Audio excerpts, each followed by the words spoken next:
and welcome to Silver Square Academical Mathematics. In this video, we are learning how to deal with questions related to difference of sets, which is a topic from class 11, chapter 1, exercise 1.4.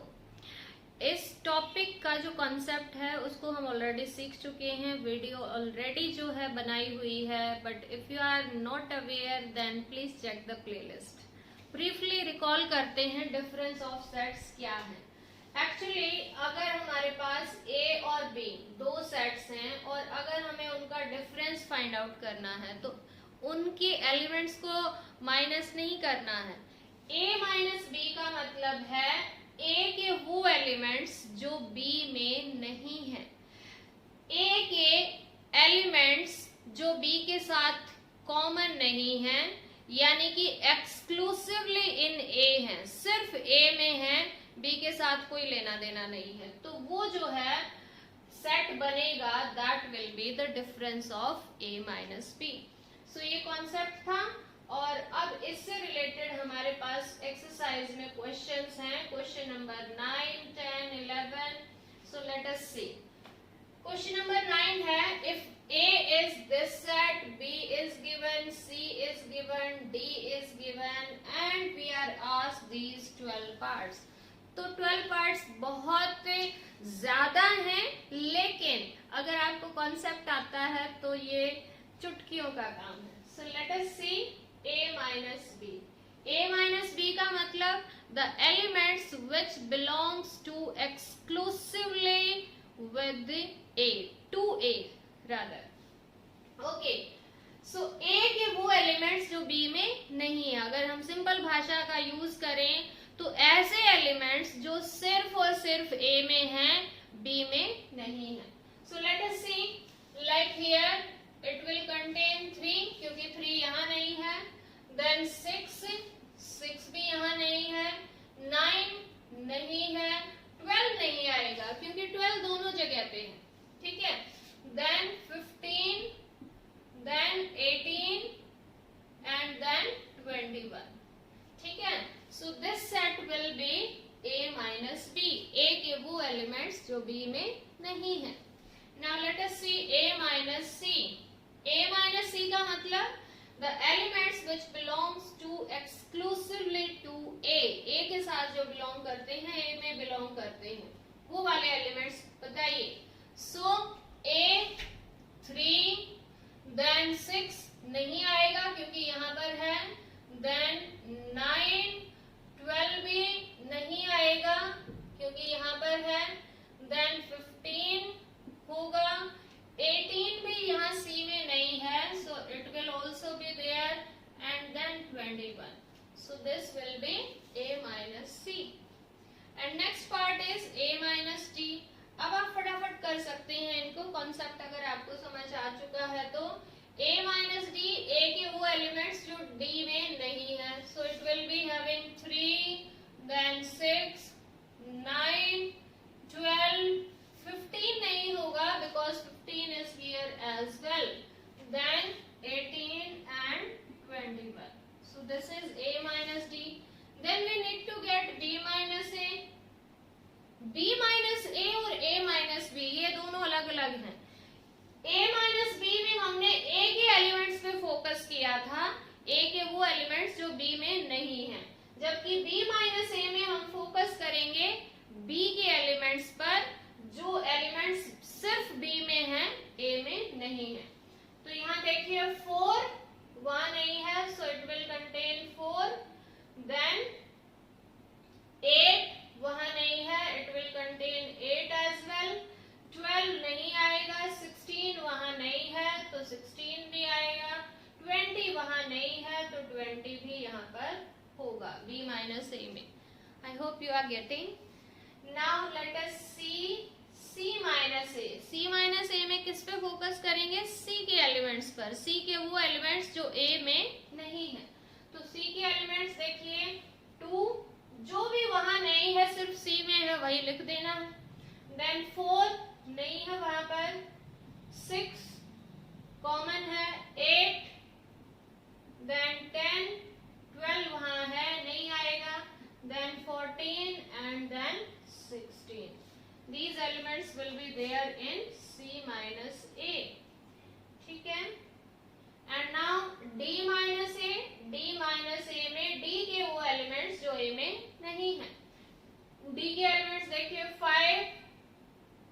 Then 10 भी वहां नहीं है, then 15 common है, then 20. So it will contain these 3 elements. कितना गंदा सा sign बनाया, ठीक है. नेक्स्ट है b माइनस सी. b माइनस सी देखिए, b के वो एलिमेंट्स जो c में नहीं है. बार बार बोलना है इनको, बार बार बोलोगे तो याद हो जाएगा, ठीक है. तो 4 यहाँ है, नहीं आएगा. देन 8 यहाँ है, नहीं आएगा.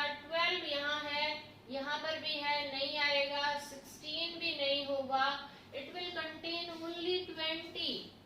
ठीक है, b माइनस सी में सिर्फ एक ही एलिमेंट होगा, दैट विल बी 20 ओनली, क्योंकि बाकी सारे एलिमेंट्स जो हैं वो c में आए हुए हैं. So it will contain only one element 20 because 20 exclusively belongs to B only. Then B minus D. B minus D का मतलब B के वो एलिमेंट्स जो D में नहीं है. So it will contain 4, then 8 भी है, then 12 भी है, then 16 भी यहाँ आएगा. 20 यहाँ नहीं होगा because 20 is common elements to both the sets. So it will not contain 20. So B minus D हो गया. Now see C minus B. C minus B. C के वो एलिमेंट्स लिखने हैं जो एक्सक्लूसिवली C में ही हैं, B के साथ ही नहीं शेयर हो रखे. So it will contain 2, then 4, दोनों जगह नहीं आएगा, then 6, इसके बाद 8 नहीं आएगा, then 10, then 12 नहीं होगा, then 14 और 16 भी उधर है, सो ये भी नहीं होगा. इसके बाद है 10th पार्ट पे पहुंच गए हम, D minus B. D minus B पे फोकस रहेगा D के एलिमेंट्स पर. D के वो एलिमेंट्स छांटने हैं जो D में नहीं है. D के एलिमेंट्स देखिए, 5 वहां नहीं है, आ जाएगा यहाँ पर 5, देन 10 यहाँ नहीं है, ये भी आ जाएगा. 15 B में नहीं है, ये भी होगा. 20 B में है, ये यहाँ नहीं आएगा. So it will contain these 3 elements. C minus D. C minus D में C के वो एलिमेंट्स जो D में नहीं है. C के एलिमेंट्स देखेंगे जो D में नहीं है. It will contain 2, then 4, then 6, then 8. 10 नहीं होगा because 10 is there in D as well. इसके बाद 12, then 14 and 16. So C minus D में ये एलिमेंट्स आएंगे. And lastly D minus C. D minus C में D के वो एलिमेंट्स जो C में नहीं है. So 5 नहीं है, then 10 है, फिर 15 नहीं है और 20 भी exclusively D में है.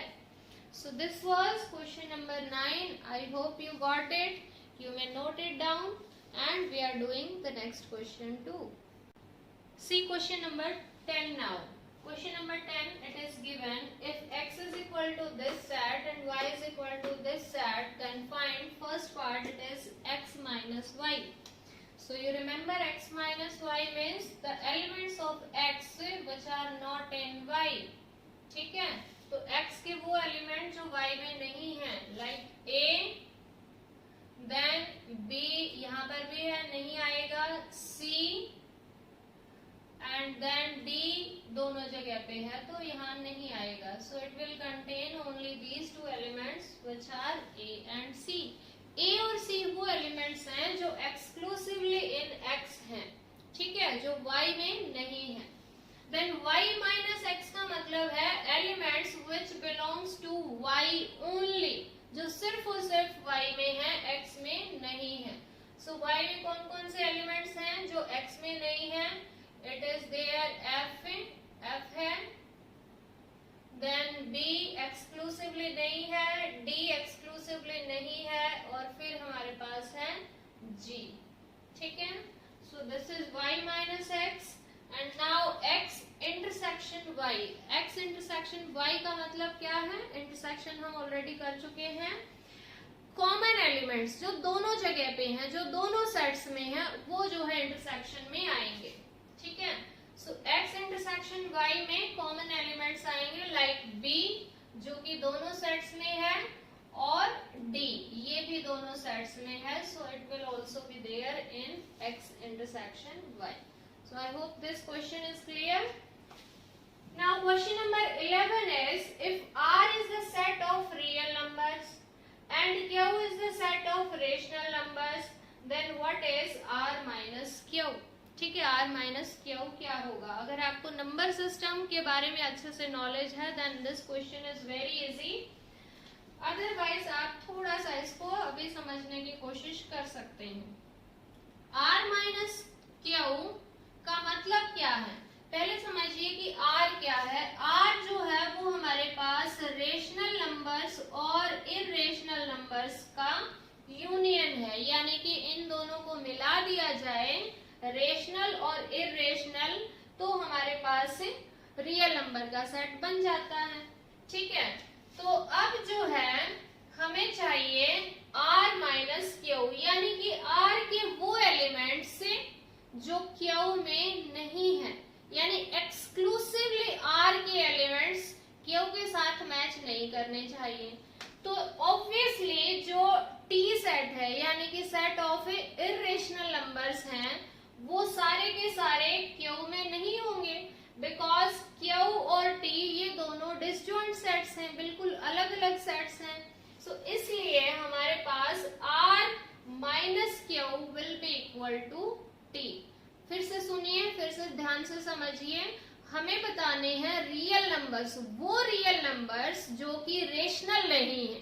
ठीक है, वो रियल नंबर्स जो रेशनल नहीं है, तो वो रियल नंबर जो रेशनल नहीं है वो क्या होंगे, कैसे होंगे? वो ऑफ कोर्स इरेशनल होंगे। ठीक है, तो इसलिए हमें यही लिखना है कि r माइनस क्यू जो है वो किसके इक्वल होगा? t के इक्वल, यानी कि सेट ऑफ इरेशनल नंबर्स। ठीक है, तो हम यहाँ लिख सकते हैं since r is equal to q union t where t is set of irrational numbers,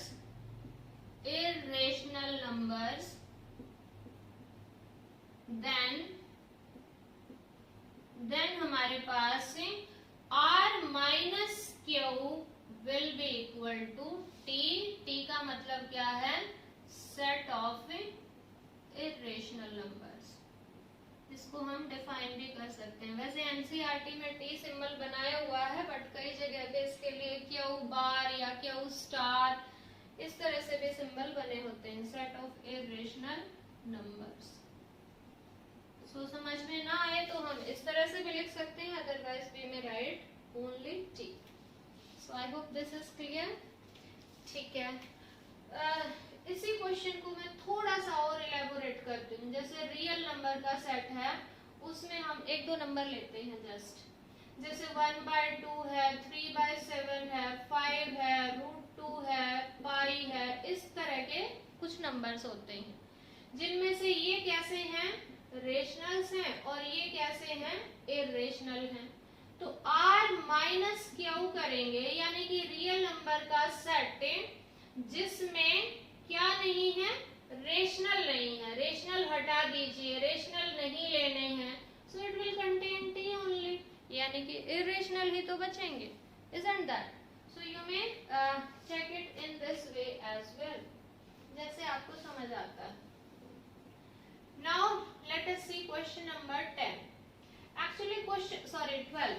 question number 12 का जो कॉन्सेप्ट है वो है डिसजॉइंट सेट्स का, और ऑलरेडी हमें इंटरसेक्शन में ये पढ़ चुके हैं, बट स्टिल ये लास्ट में आया है, सो वी कैन सी क्या है क्वेश्चन।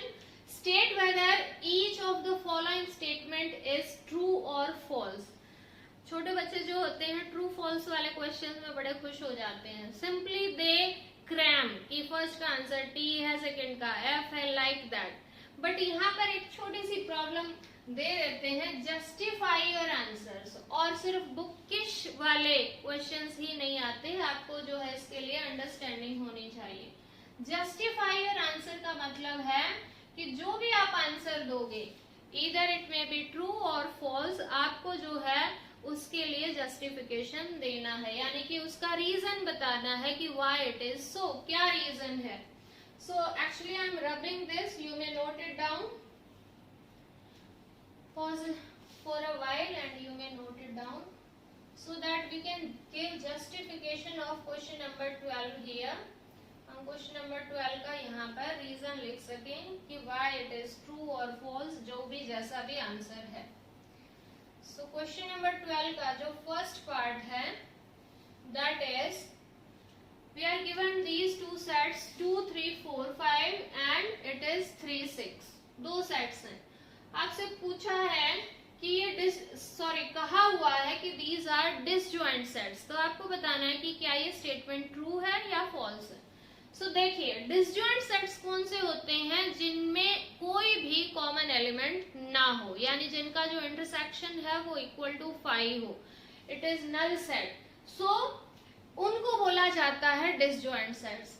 अब यहाँ पर अगर हम चेक करें तो जो 3 एलिमेंट है वो यहाँ पर इस सेट में भी है और इस सेट में भी है, यानी 3 जो है वो कॉमन एलिमेंट है, कॉमन है तो ऑफ कोर्स उनके इंटरसेक्शन में आएगा, और इंटरसेक्शन अगर 5 के इक्वल नहीं है, नल सेट नहीं है, then those are not disjoint sets. ठीक है, सो यही इसका रीजन है। तो क्वेश्चन नंबर 12 का जो फर्स्ट पार्ट है, it is a false statement. ठीक है, इट इज फॉल्स। अब हम इसका रीजन देंगे। ठीक है, एज 3 बिलोंग्स टू, एज ये 3 जो है एलिमेंट है, as 3 belongs to both sets। ठीक है, ये जो 3 एलिमेंट है ये दोनों सेट्स में है, ये इसलिए ये स्टेटमेंट जो है फॉल्स है। या फिर आप एक और काम कर सकते हैं, आप इन सेट्स के नेम दे सकते हो, लाइक ए बी, इस टाइप से, और आप ये भी लिख सकते हैं कि जो इनका इंटरसेक्शन है that is containing 1 element, that is 3, that is not 5, तो इसलिए भी ये डिसजॉइंट नहीं है। ठीक है, सेकेंड पार्ट देखिए, सेकेंड पार्ट में क्या है, A E I O U and A B C D, these sets are disjoint sets। Again same statement है, यानी कि क्वेश्चन डिफरेंट है, बट आपसे पूछा वही कॉन्सेप्ट है डिसजॉइंट सेट्स का ही। इसमें भी डिसजॉइंट सेट्स अगेन कौन से होते हैं, जिनमें एक भी एलिमेंट कॉमन ना हो। तो ए जो एलिमेंट है which is there in both the sets, दोनों जगह पे है, so this pair of sets is also not disjoint. ठीक है, so this statement is also false, false as कौन सा एलिमेंट कॉमन है, A belongs to both sets, दोनों सेट में बिलोंग करता है, और we may write intersection of both sets is not a null set. ये भी हम अपने रीजन में लिख सकते हैं, और मैंने डाल दिया यहाँ पर, यानी कि या तो आप ये लिख सकते हैं या फिर आप ऐसे भी लिख सकते हैं कि दोनों का जो इंटरसेक्शन है वो नल सेट नहीं है, उसमें एक एलिमेंट है और एक एलिमेंट है, that means they are not disjoint. Now the third part, it is third part है कि 2 6 10 14 एक सेट ये है, देन दूसरा है 3 7 11 15, दीज आर डिसजॉइंट सेट्स। क्या कोई ऐसा एलिमेंट है जो दोनों सेट्स में है, कॉमन है? No, there is no common element, so of course these are disjoint sets, और डिसजॉइंट है तो इसलिए ये स्टेटमेंट ट्रू है। ठीक है, this statement is true statement as intersection of both sets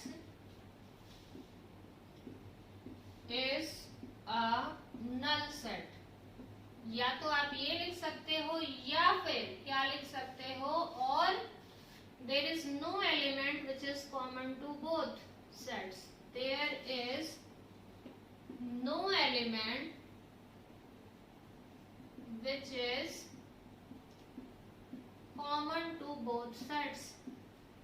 Common to both sets, यानी कि आप ये भी इसका रीजन दे सकते हैं. ठीक है, इस तरह से भी आप सेंटेंस लिख सकते हैं, जस्टिफाई कर सकते हैं अपने आंसर को.